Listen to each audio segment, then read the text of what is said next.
Hey everybody, my name is Matthew from Experience UGA. I am a student who is studying to become a teacher, so I might have some of you all in my classrooms in the future. Today I'm going to be reading you a story called Fangsgiving. Fangsgiving by Ethan Long.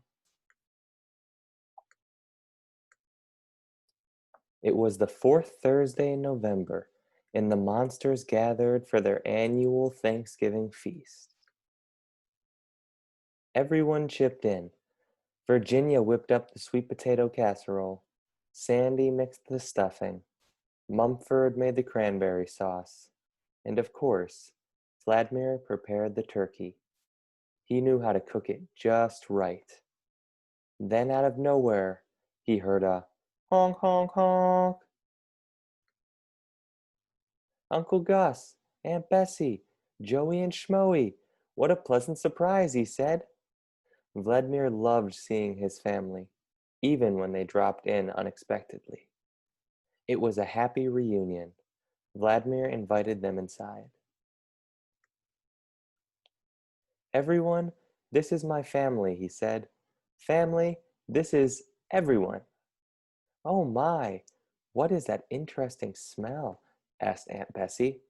Mashed potatoes with garlic.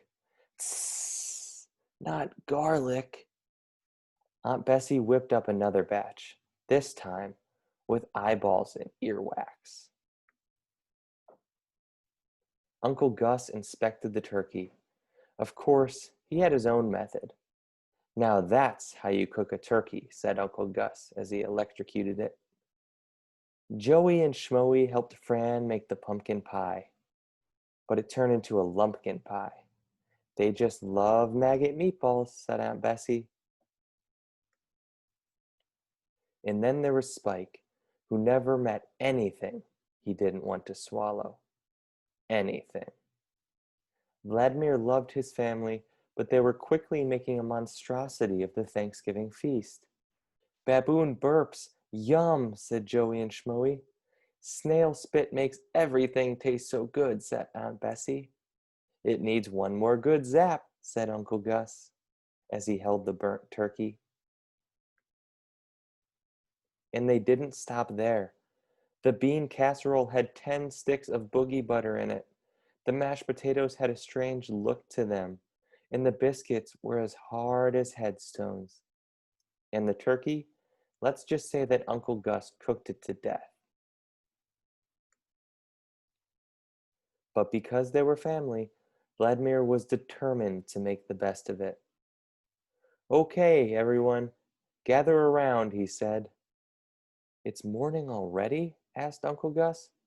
Could somebody please shut that window? The sun is burning my eyes.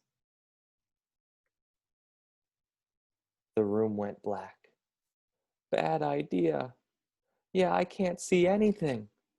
Maybe the food will taste better if we can't see it. What's that crunching sound?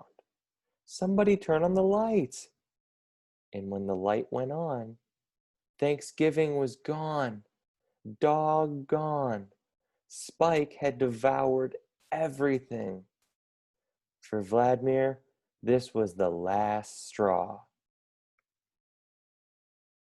You, you, you ruined Thanksgiving, he shouted.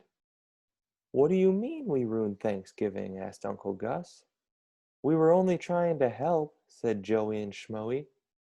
Vladdy, you can't be mad at us, said Aunt Bessie. We're family. Aunt Bessie was right. They were family. And if Vladimir remembered correctly, family worked together. So he demanded a do-over. They cooked all day. They used whatever they could find. They made potato peel pudding. They cooked a bread crust casserole. They baked turkey bone biscuits. They even made a batch of flea bean dip with just a touch of garlic.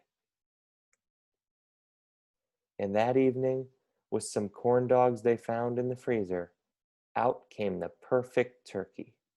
Now that's how you cook a turkey, said Uncle Gus. It looks amazing, said Aunt Bessie.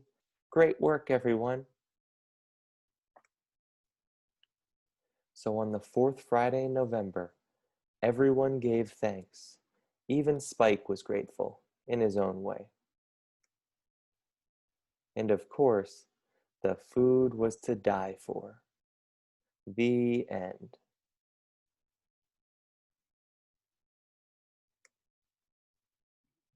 Thank you for letting me read you that story today.